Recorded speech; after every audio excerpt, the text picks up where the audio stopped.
أيها الذين آمنوا أطيعوا الله وأطيعوا الرسول وأولي الأمر منكم فإن تنازعتم في شيء فردوه إلى الله والرسول إن كنتم تؤمنون بالله واليوم الآخر ذلك خير وأحسن تأويلا. Bismillahirrahmanirrahim. Assalamualaikum warahmatullahi wabarakatuh. Innal hamdalillah nahmaduhu wa nasta'inuhu wa nastaghfiruh wa na'udzu billahi min shururi anfusina wa min sayyiati a'malina. May yahdihillahu fala mudhillalah wa may yudlil falan tajida lahu waliyyan mursyida. Asyhadu an la ilaha illallah wahdahu la syarika lah wa asyhadu anna Muhammadan abduhu wa rasuluhu alladzi la nabiyya wa la rasula ba'dah. Faqala Allah ta'ala fi kitabihil karim wa huwa asdaqul qailin wa nahnu ala dzalika minasy syahidin ba'da a'udzu billahi minasy syaithanir rajim. Ya ayyuhalladzina amanu taqullaha ittaqullaha haqqa tuqatih wa la tamutunna illa wa antum muslimun. Wa qala ya ayyuhalladzina amanu ittaqullaha wa qulu qawlan sadida yuslih lakum a'malakum wa yaghfir lakum dhunubakum wa may yuti'illaha wa rasulahu faqad faza fawzan 'azima. Amma ba'du. فإن أصدق الحديث كتاب الله وخير الهدى هدى محمد صلى الله عليه وسلم وشر الأمور محدثاتها فإن كل محدثة بدعة وكل بدعة ضلالة وكل ضلالة في النار. Ikhwan fillah rahimakumullah. Alhamdulillah, segala puji hanya bagi Allah. Walhamdulillah, dan segala puji hanya milik Allah. Di malam ini kalimat itu kembali kita ucapkan sebagai bentuk syukur kita atas kenikmatan-kenikmatan yang senantiasa Allah berikan kepada kita. Saat ini ketika sebagian orang harus terbaring di atas ranjang karena sakit, Allah tidak bikin kita seperti mereka. Saat ini pula ketika sebagian orang tidak aman di tempatnya karena konflik yang tengah terjadi, baik konflik politik ataupun agama dan lain sebagainya, ternyata Allah tidak juga bikin kita seperti mereka. Allah jadikan kita tinggal di tempat yang aman dan nyaman. Malah di kesempatan ini pula ketika sebagian orang masih sibuk dengan dunianya sampai meninggalkan kewajiban-kewajibannya sebagai seorang hamba, ternyata Allah tidak bikin kita seperti mereka, Pak.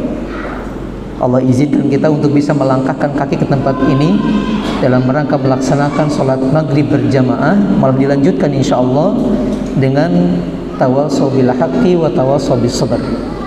Kita saling menasihati satu sama lain tentang kebenaran dan tentang kesabaran, dan ini sangat diperlukan ikhwan fillah, sangat diperlukan.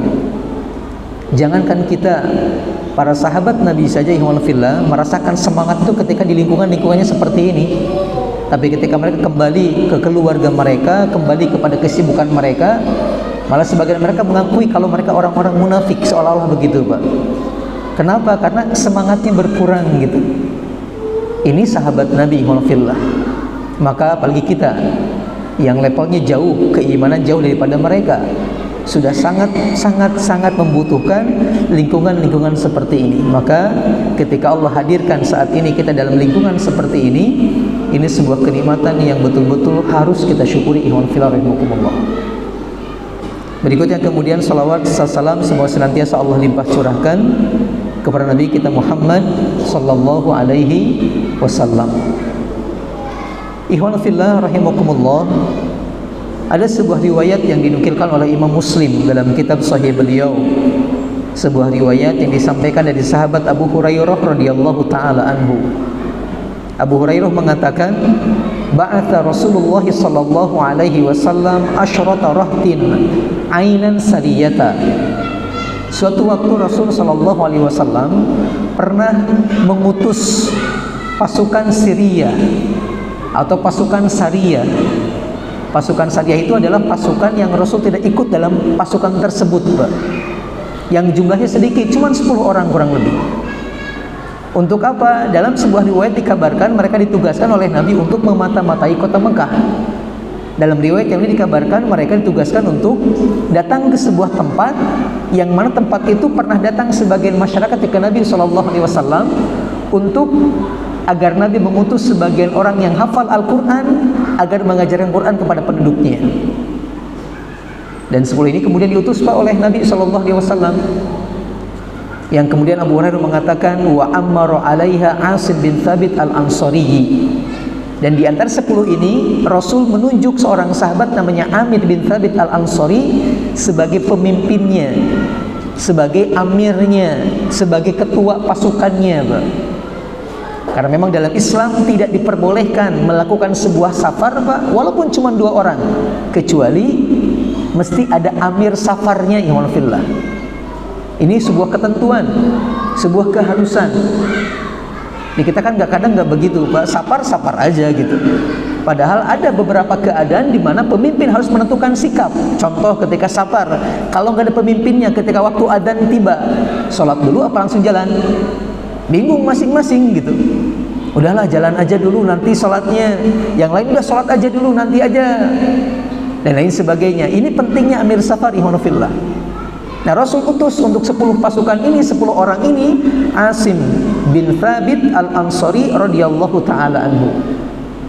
Singkat cerita mereka kemudian jalan, Mbak, membawa perintah dari Nabi SAW sampai tiba di sebuah daerah namanya Had'ah. Mereka istirahat, kemudian mereka buka perbekalan mereka, di antaranya mereka makan kurma yang mereka bawa, kurma Madinah. Ketika selesai dimakan, biji kurmanya ditinggal, nggak dibawa. Kemudian mereka melanjutkan perjalanan. Ketika jauh, tiba-tiba lewat seorang perempuan dari orang-orang Quraisy ke tempat yang mereka istirahat pada waktu itu. Dan perempuan ini menemukan ada biji-biji kurma Madinah. Akhirnya dia datang ke kaumnya, suku Hudzail namanya, lalu mengabarkan kepada mereka, sepertinya ada pasukan Muhammad yang tengah melakukan sebuah misi. Aku menemukan biji-biji kurma Madinah. Akhirnya kemudian suku Hudzail menyiapkan 100 pasukan, ihwanillah. Yang 100 orang ini semuanya jago dalam memanah. Untuk apa? Mengejar. Takutnya informasi yang disampaikan perempuan ini benar. Mereka pun kemudian lari, ihwanillah, mencoba mencari tahu benar apa tidak. Ternyata betul, dari kejauhan kelihatan sekelompok manusia kecil, 10 orang sedang berjalan dengan santainya. Akhirnya mereka makin cepat langkahnya, dan para sahabat lama-lama tahu di belakang ada yang ngikutin. Mereka pun kemudian lari, lalu akhirnya naik ke sebuah bukit dan diam di sana. Orang-orang Quraisy, suku Hudzail ini kemudian langsung, Pak, ketika tahu kaum muslimin naik ke sebuah bukit, sembunyi di atas bukit. Bukit itu kemudian dikelilingi oleh orang-orang Quraisy, dikepung. Setelah itu kemudian mereka menawarkan kepada orang-orang Islam dengan mengatakan, udahlah, ayo turunlah, menyerahlah, serahkan diri kalian. Kalau kalian menyerahkan diri kalian dengan tenang, dengan baik-baik, maka kami akan perlakukan kalian dengan baik-baik pula. Sebuah pernyataan yang menggiurkan, Pak. Tapi kemudian ihwanillah, Asim bin Thabit radhiyallahu taala anhu, ketuanya, Pak, mengatakan kepada orang-orang di sekitarnya, kepada sahabat-sahabatnya, beliau mengatakan, la yuhal qaum amma ana fala anzilu ala dimmati kafirin. Wahai sahabat-sahabatku, adapun saya, demi Allah, kata beliau, saya tidak akan menyerahkan diri saya kepada orang-orang kafir. Gak akan, kata beliau. Walaupun mereka ngomongnya manis, tapi gak mungkin bisa dipercaya. Gak akan, kata beliau. Beliau mengatakan, Allahumma akhbir anna nabiyyaka sallallahu alaihi wasallam. Ya Allah, aku berdoa kepadamu, tolong kabarkan kondisi kami, keadaan kami saat ini kepada Nabi Muhammad sallallahu alaihi wasallam. Itu permintaan Asim bin Thabit. Lalu kata Abu Hurairah, faramuhum bin nabal. Karena mereka nggak mau turun juga, akhirnya orang-orang Quraisy itu Pak memanahi mereka dari bawah. Dan qadarullah 7 sahabat Nabi wafat. 7 sahabat Nabi wafat, termasuk pimpinan mereka Asim bin Thabit radhiyallahu taala anhu. Adapun yang 3 orang kemudian turun Pak, karena merasa sudah nggak punya daya dan upaya lagi. Mereka menyerahkan dirinya. Ada Khubaib, ada Zaid ad-Dathina atau Zaid bin ad-Dathina, dan Abdullah. Turun ketiga-tiganya kemudian menyerahkan diri kepada mereka, orang-orang Quraisy, orang-orang suku Hudail, karena menganggap mungkin bisa jadi perkataan suku Hudail bisa diterima dengan mengatakan, ayo kalau menyerah kami akan perlakukan kalian dengan baik gitu Pak. Tapi ternyata pas turun, langsung mereka disergap, kemudian diikat dengan ikatan yang sangat kuat. Sampai-sampai Abdullah mengatakan, wah Asim benar ternyata perkataannya. Ini orang-orang kafir gak bisa dipercaya. Katanya mau memperlakukan kita dengan baik, ternyata kasar. Ihwanillah. Sampai dia mengatakan, udahlah saya nggak mau kalau begini, saya nggak mau kalau begini. Terjadi pertengkaran kemudian Abdullah dengan orang-orang suku Hudail, dan akhirnya Abdullah pun terbunuh. Ihwanillah. Meninggal tinggal 2 orang. Ada Khubaib dengan sahabat Zaid bin ad-Dathina radhiyallahu taala anhuma. Singkat cerita, keduanya kemudian dibawa ke Mekah. Dibawa ke Mekah, dan nyampe di Mekah, Masya Allah, betul-betul nggak diperlakukan dengan baik. Kenapa? Mereka dijual, ihwanillah. Dijual. Malah mereka dijual kepada keluarga yang punya kebencian sama 2 tokoh ini. Khubaib dijual kepada keluarganya Al-Harith, yang mana Al-Harith ini ketika perang Badar dibunuh sama Khubaib. Ikhwanillah. Adapun kemudian sahabat yang mulia Zaid ad-Dathina atau Zaid bin ad-Dathina, itu kata Imam Ibnu Ishaq dijual kepada keluarganya Safwan bin Umayyah. Karena dulu Umayyah bin Khalaf itu dibunuh sama Zaid bin ad-Dathina. Sengaja, biar apa? Biar keluarga yang punya dendam ini melampiaskan kemarahannya kepada kedua sosok ini. Walfillah. Dan betul memang dibeli sama mereka. Tujuannya apa? Mau dibunuh Pak. Itu tujuannya. Dan betul ternyata. Walfillah.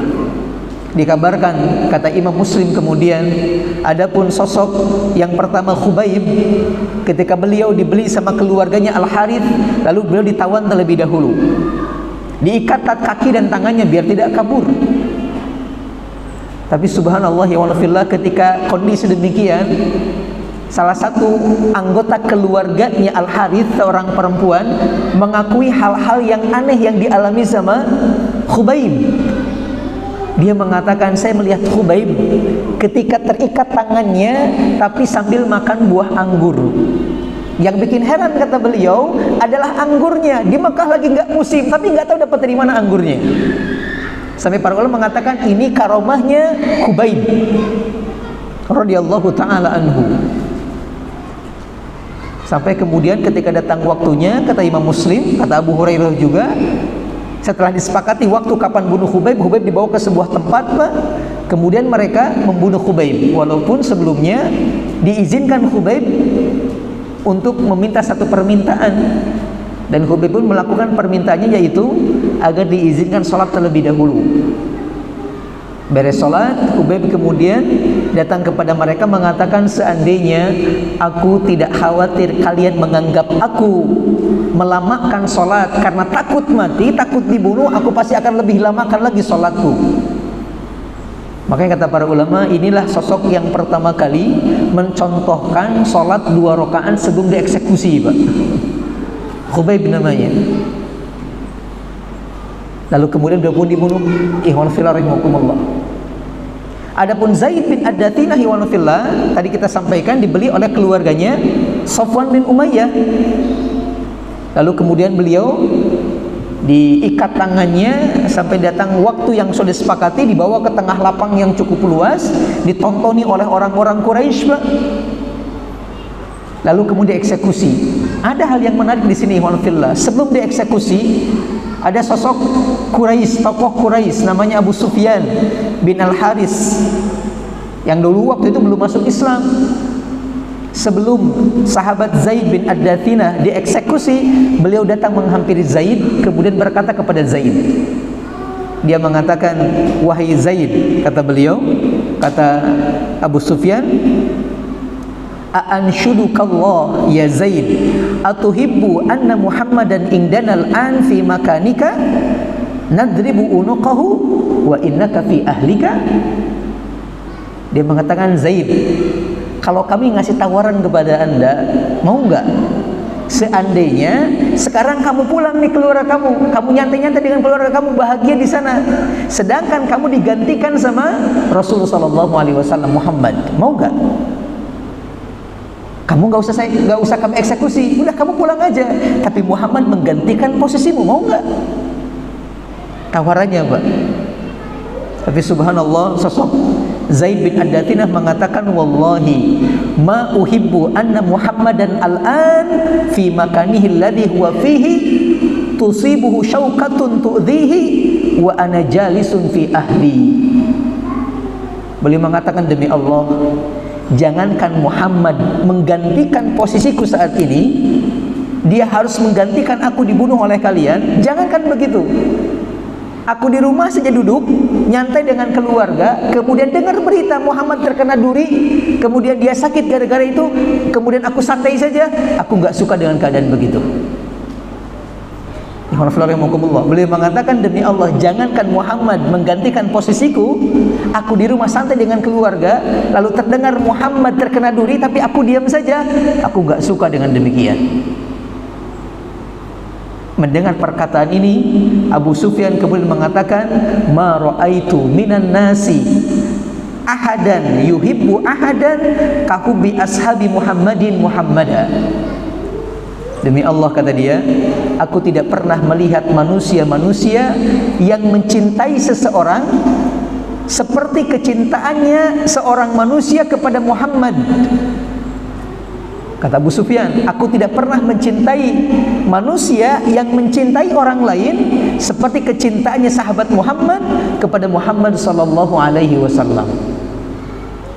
Habis itu, Pak, dibunuh kemudian Zaid bin Ad-Dathinah radhiyallahu taala anhuma. Ini kisah singkatnya, ikhwan fillah rahimakumullah. Kenapa kita sampaikan di awal kajian kita tentang kisah ini? Karena kita ingin menyampaikan satu di antara sekian faidah dari hadis ini. Apa? Terkait kecintaan para sahabat Nabi yang dibuktikan. Ini contohnya, ikhwan fillah rahimakumullah. Ini di antaranya. Lalu kalau muncul pertanyaan, kenapa sampai demikian kecintaan mereka kepada Rasulullah SAW? Jawabannya, Pak, di antaranya adalah karena Nabi SAW sebagaimana yang disampaikan oleh Al-Quran, wa innaka la'ala khuluqin adzim. Karena engkau, wahai Muhammad, memiliki akhlak yang sangat mulia, sangat indah, sangat luar biasa. Dan akhlak merupakan di antara perkara yang bisa mempengaruhi manusia, Pak. Ini perkataan Nabi sendiri. Dalam riwayat Imam Al-Bazzar dan disahihkan oleh Imam Al-Albani rahimahullah, Nabi SAW mengatakan, innakum lan tasa'un nasa bi amwalikum, kata Nabi. Kalian gak akan bisa menguasai manusia dengan harta-harta kalian. Kalian tidak akan mampu menguasai orang dengan harta kalian. Walakin yasa'uhum minkum bastul wajhi wa husnul khuluqi.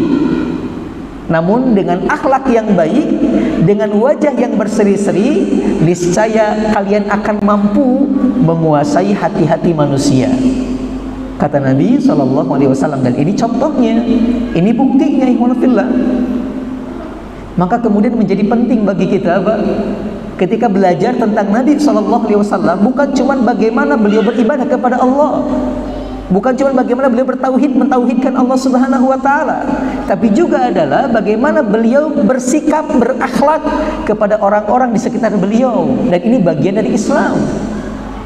Malah akhlak merupakan penyempurna keimanan seorang manusia. Malah akhlak kemudian menjadi sebuah penyebab diterimanya atau tidaknya salat seorang manusia gara-gara akhlak ternyata, Pak. Dan dalilnya banyak. Contoh dalil yang menunjukkan bahwasanya akhlak menunjukkan perkara yang menjadi penyebab diterimanya amal seorang manusia. Kata Nabi sallallahu alaihi wasallam, "Thalathatun la tarfa'u anhum salatahum illa ala fawqa ru'usihim." Ada 3 kelompok manusia yang kalau mereka sholat, maka catatan sholatnya nggak akan nyampe ke Allah kecuali nyampe sebatas kepala mereka saja. Siapa 3 kelompok manusia ini? Yang pertama kata Nabi SAW, rajulun amma qauman wa hum lahu karihun. Seseorang yang jadi imam, jadi pemimpin di sebuah kaum, tapi orang-orang pada nggak suka sama dia. Hati-hati. Seorang manusia kata Nabi yang jadi pemimpin, jadi kaum, jadi imam apalagi, tapi orang-orang pada nggak suka sama dia. Salatnya tertahan, Pak. Yang kedua kata Nabi, imra'atun batat wa zawjuha syakhitun. Seorang istri yang tidur dengan nyenyak, dengan nyaman, dengan nyantai, sedangkan suaminya punya kegundahan dalam hatinya, punya kebencian, punya sesuatu yang bikin marah tapi nggak bisa diungkapkan sama sang istri. Ini yang kedua. Yang ketiga kata Nabi, al-akhawani mutasariman. 2 orang manusia, 2 orang saudara yang saling bermusuhan. Ternyata ikhwan fillah yang bikin sholat kita nggak nyampe semuanya berkaitan dengan akhlak, Pak. Karena seorang pemimpin nggak disukai gara-gara akhlaknya. Seorang istri, suami benci juga gara-gara akhlaknya. Termasuk bermusuhan berkaitan dengan akhlak, ikhwan fillah. Lihat, ini bagaimana akhlak memiliki peran yang sangat penting, Pak. Sangat penting. Kita mungkin pernah mendengar sebuah riwayat dari seorang sahabat Nabi mengatakan, Rasul, saya punya seorang tetangga, sholatnya rajin, yang sunnah juga sangat rajin. Tapi sayang, ketika dia ngomong, satu perkataannya suka nyakitin tetangga yang banyak di sekitarnya. Apa kata Nabi? Innaha finnar. Ini contoh sosok yang bakal masuk neraka. Lalu datang sahabat yang mengabarkan, Rasul, saya punya tetangga nih, sholat cuma yang 5 waktu doang, saum cuma yang Ramadan doang, gak ada yang saya lihat hal-hal sunnahnya, tapi dia bersikap dengan orang lain, interaksi dengan tetangga sangat baik, sampai orang-orang suka sama beliau. Apa kata Nabi? Innaha fil jannah. Nah, kalau ini contoh orang yang bakal masuk surga. Ikhwan fillah, surga juga terikat dengan akhlak. Maka sekali lagi menjadi penting bagi kita, selain belajar bagaimana akidah Nabi, tauhid Nabi, fikih Nabi, ibadah Nabi, juga akhlaknya Nabi SAW. Dan hari ini kita akan coba menyingkap sebagian akhlak Nabi di keluarga, terkhusus ketika beliau bersama dengan istri-istrinya, Pak. Kenapa? Karena ini juga bagian hal yang penting. Nabi mengatakan, khairukum li ahlihi. Orang yang terbaik di antara kalian adalah orang yang paling baik sama keluarganya. Orang yang paling baik kata Nabi di antara kalian adalah yang paling baik sama keluarganya. Di kita kan suka ada, Pak, ke ustadz contohnya ada penghormatan yang lebih. Maksudnya gini, Kak, sederhananya mungkin contohnya gini, Pak. Kita lagi main handphone, buka WA, buka Facebook, datang anak, datang istri, ngajak ngobrol. Tapi biasanya, Pak, kita tutup handphone, dengerin istri, atau dengerin sambil main handphone? Apa biasanya, Pak? Ayo, cerita aja, denger kok. Oke? Lagi main handphone, buka WA, status, Pak, ada tamu. Siapa? Ustadz. Pak Ustadz. Di main handphone, Ustadz datang atau langsung segera tutup kemudian nyamperin Ustadz? Pasti jawabannya nyamperin Ustadz. Padahal nggak begitu seharusnya, Pak. Khairukum li ahlihi, kata Nabi. Khairukum li ahlihi, kata Nabi. Orang terbaik itu orang yang paling baik sama keluarganya. Maka menjadi penting belajar hal ini, ikhwanullah. Taib. Bagaimana akhlak Nabi SAW ketika beliau bersama dengan istri-istrinya? Kita akan coba gambarkan akhlak Nabi di 2 bagian, Pak. Akhlak secara umum dan akhlak secara khusus. Ikhwanullah rahimakumullah. Bagaimana akhlak Nabi kepada istrinya secara umum? Maka jawabannya adalah berdasarkan hadis yang cukup panjang yang dinukil oleh Imam Al-Bukhari, ikhwan fillah rahimakumullah, mungkin pernah mendengar hadis tentang hadis Ummu Zar'in. Pernah dengar Pak hadis Ummu Zar'in? Hadis cukup panjang, tapi kita akan bacakan sebagiannya, mudah-mudahan waktunya cukup. Hadis ini ada dua versi Pak. Versi pertama cerita Nabi langsung, versi kedua cerita Aisyah radhiyallahu taala anha kepada Nabi sallallahu alaihi wasallam. Tapi isinya sama. Apa isinya? Kalau dalam riwayat yang pertama, Rasul datang kepada Aisyah menceritakan, Aisyah, dulu di Yaman ada 11 orang perempuan. Kalau di versi yang kedua, Aisyah mengatakan, Rasul, dulu di Yaman ada 11 perempuan. Tapi intinya ceritanya sama. Bagaimana 11 perempuan ini? Dikatakan selanjutnya, 11 perempuan ini ngumpul, ngerumpi Pak. Lalu kemudian lagi ngobrol, tiba-tiba seorang mereka mengatakan, kita cerita yuk tentang suami kita masing-masing. Pokoknya setiap orang harus cerita bagaimana suaminya, di rumahnya, karakternya. Ternyata Pak, yang lain mengiyakan. Oke gitu. Ngomongin suami sendiri Pak.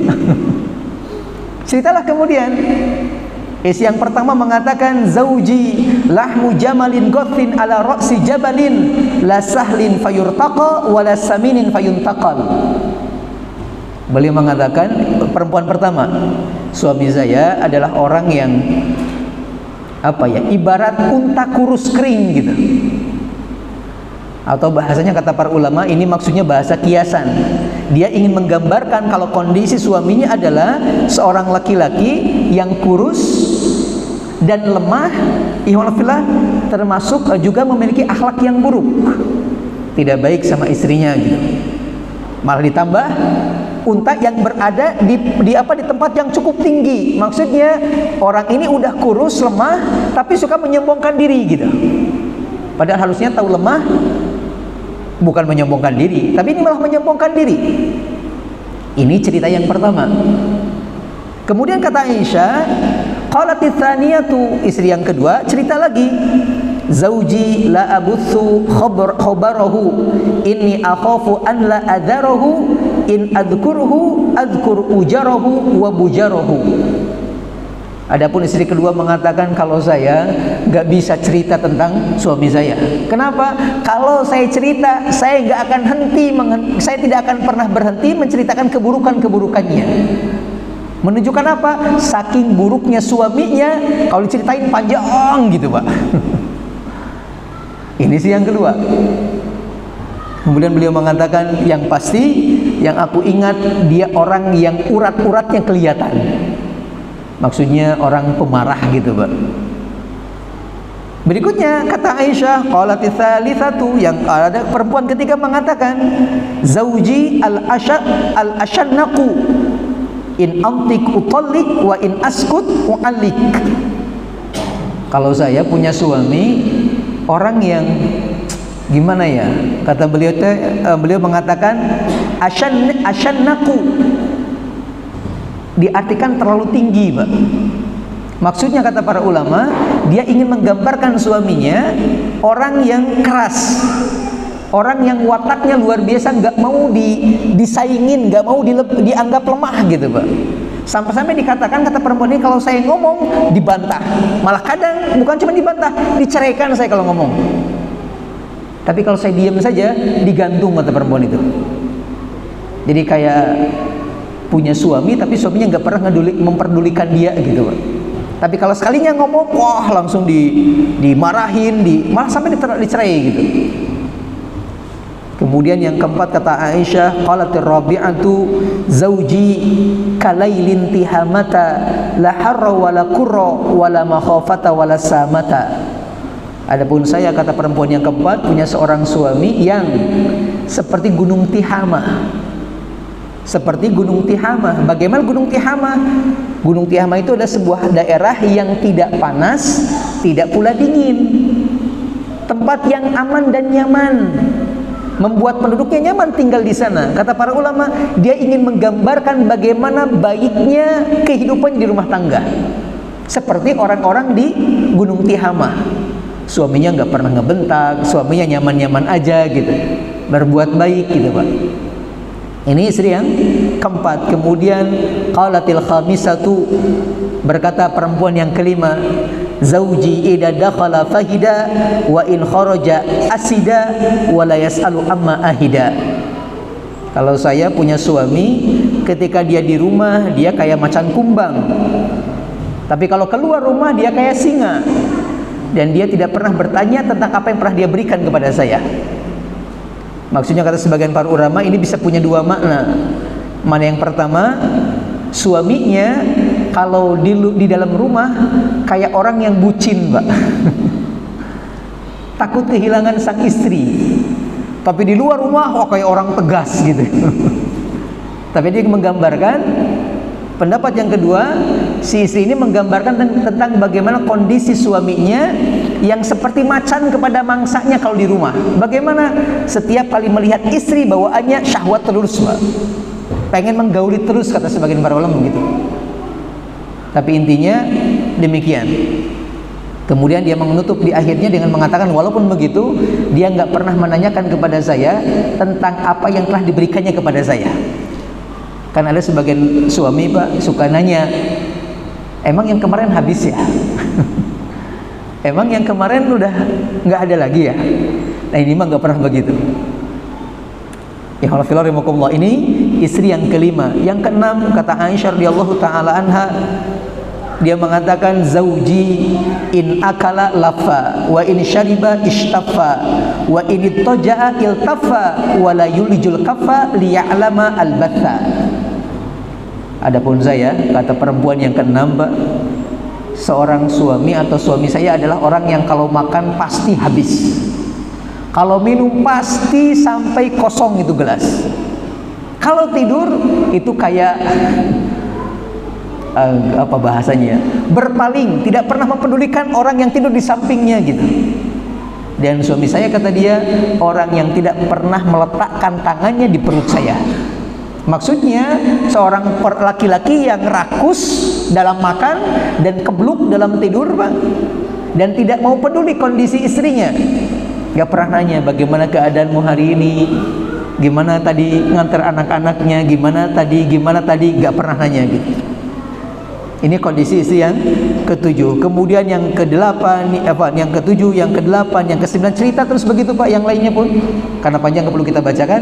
Sampai kemudian istri yang ke-11, istri yang terakhir, dia mengatakan, zauji Abu Zar'in.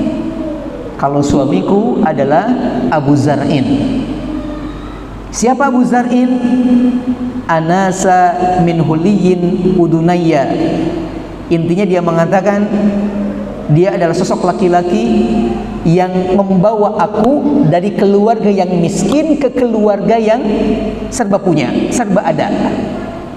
Sebelum menikah aku sibuk dengan pekerjaan, mengurus kambing dan lain sebagainya. Tapi setelah menikah, dia bawa aku ke sebuah istana yang di sana aku nggak ngapa-ngapain. Kenapa? Karena dia punya pembantu. Setiap kali aku bangun, pekerjaan sudah beres semuanya, Pak. Kerjaanku cuma tidur dan makan. Sampai tanganku gemuk dengan lemak, perutku pun sama demikian. Dia punya anak perempuan, tapi baiknya luar biasa. Dia pun punya anak laki-laki, tapi masih kecil, dia nggak ganggu aku. Dia punya ibu, wah, ibunya pun baik luar biasa. Diceritakan kebaikan yang sangat luar biasa. Tapi kata beliau, suatu ketika suamiku melihat seorang perempuan yang dia tengah menggendong dua anak yang tengah bergelanjutan di tubuhnya gitu. Nah, maksudnya sedang bermain. Ternyata perempuannya seorang yang janda, Pak. Lalu ketika itu muncul keinginannya untuk menikahi perempuan tersebut, dan dia pun menikahinya lalu menceraikan aku. Kata para ulama, ada kemungkinan perempuan ini tidak bisa melahirkan. Sedangkan Abu Zar'in sosok yang pengen banget punya anak gitu, Pak. Lalu setelah itu kemudian dia mengatakan, habis itu aku menikah dengan laki-laki lain, dan dia begitu baik kepadaku. Dia begitu baik kepadaku. Dia berikan kepadaku apa yang dia miliki semuanya. Namun dia mengatakan, cuman sayang, walaupun semua kebaikannya kukumpulkan, gak bisa mengalahkan Abu Zar'in dalam kebaikan. Gak bisa mengalahkan kebaikan Abu Zar'in kepadaku. Kemudian Pak, di akhir riwayat ini Nabi mengatakan kepada Aisyah radhiyallahu taala anha, apa kata Nabi? Ana laki ka Abi Zar'in li Ummi Zar'in. Aisyah, aku bagimu seperti Abu Zar'in kepada Ummu Zar'in. Ini sifat umum Nabi Pak kepada istri-istrinya, seperti Abu Zar'in kepada Ummu Zar'in. Bagaimana? Tadi sedikitnya sudah tergambar Pak.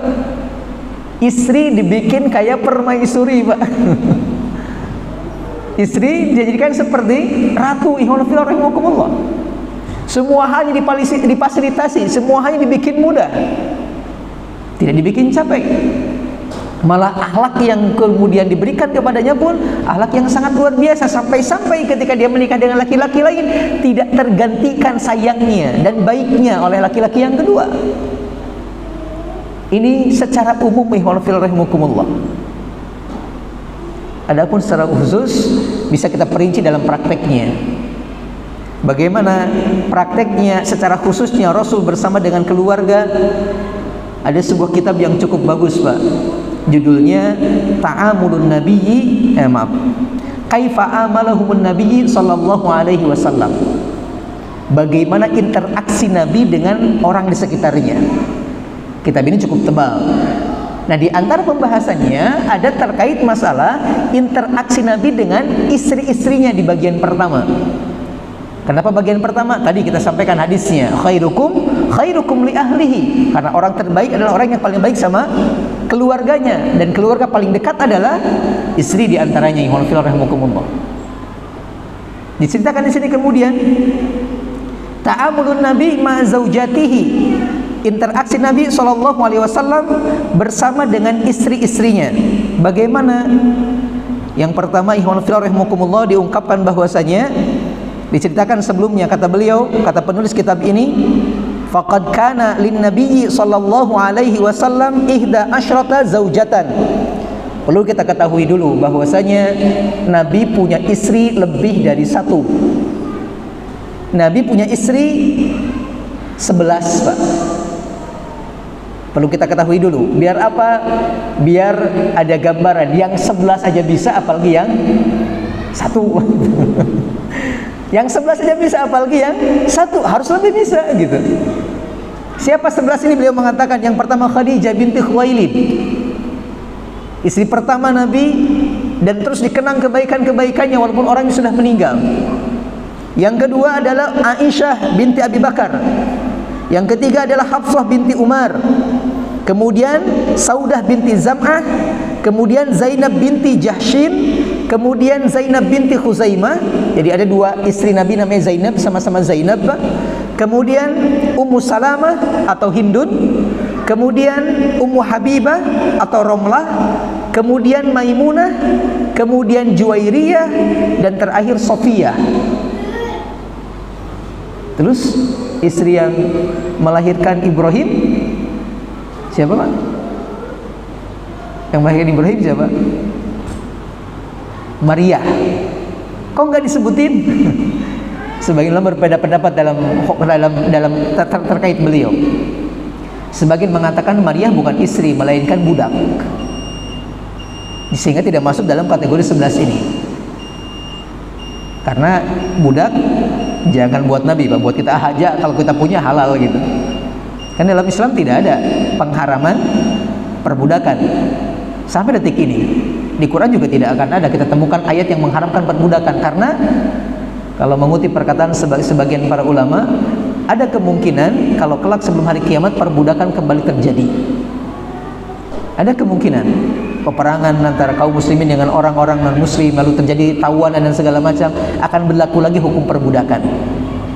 Malah kalau kita mengutip pernyataan Nabi Muhammad ketika datang Jibril bertanya tentang ciri-ciri tanda kiamat, Nabi mengatakan antalidal amatu rabbataha.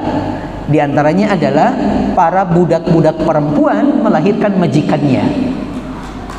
Para budak-budak perempuan melahirkan majikannya. Ada sebagian mengartikan dengan itu ya begitu, sesuai dengan artinya, sesuai dengan kalimatnya. Sebelum hari kiamat terjadi bakal muncul lagi perbudakan. Setiap muslim punya budak-budak perempuan, lalu ketika berhubungan dengan budak itu lahir anak-anak yang bisa jadi tuannya gitu, Pak. Wallahu a'lam bishawab. Tapi intinya sebagian mengatakan budak, sebagian mengatakan bukan. Ini beliau di pertama beliau mengatakan 11. Kemudian wa qad mata antisin minhunna wa matat Khadijah bintu Khuwailid wa Zainab binti Khuzaimah. Dari 11 ini ada 2 orang yang meninggal lebih dulu ketika Nabi masih hidup. Yang pertama Khadijah binti Khuwailid, yang kedua adalah Zainab bintu Khuzaimah. Makanya sebagian mengatakan istri Nabi 9 karena yang duanya meninggal lebih dulu, Pak. Masuk waktu Isya. Mau adzan dulu. Kenapa? Adzan tapi langsung sholat. Oh, berarti udah selesai, kita tutup sampai di sini, Pak. Sisanya kapan-kapan kita lanjutkan. Cukup ya, insyaallah. Kita baru berbicara umumnya saja, khususnya mudah-mudahan di lain waktu. Ihwanu fillah rahimakumullah, ini barangkali yang bisa saya sampaikan. Kurang dan lebihnya ana mohon maaf. Semoga Allah Subhanahu wa taala memberikan keistiqomahan kepada kita untuk kemudian istiqomah dalam melakukan kebaikan-kebaikan, terutama kebaikan kepada keluarga kita dan orang-orang di sekitar kita. Innallaha wa malaikatahu yusholluna 'alan nabi ya ayyuhalladzina amanu shallu 'alaihi wa sallimu taslima. Allahumma shalli wa sallim wa barik wa an'im wa zid 'ala nabiyyina Muhammadin wa 'ala alihi wa ashabihi wa man tabi'ahum bi ihsanin ila yaumiddin. Allahumma ighfiril mu'minina wal mu'minat wal muslimina wal muslimat al ahya'i minhum wal amwat bi rahmatika ya arhamar rahimin. Rabbana atina fid dunya hasanah wa fil akhirati hasanah wa qina adzabannar. Subhana rabbika rabbil izzati amma yasifun wa salamun alal mursalin walhamdulillahi rabbil alamin. Subhanaka Allahumma wa bihamdika asyhadu an la ilaha illa anta astaghfiruka wa atubu ilaik. Walhamdulillah. Assalamualaikum warahmatullahi wabarakatuh.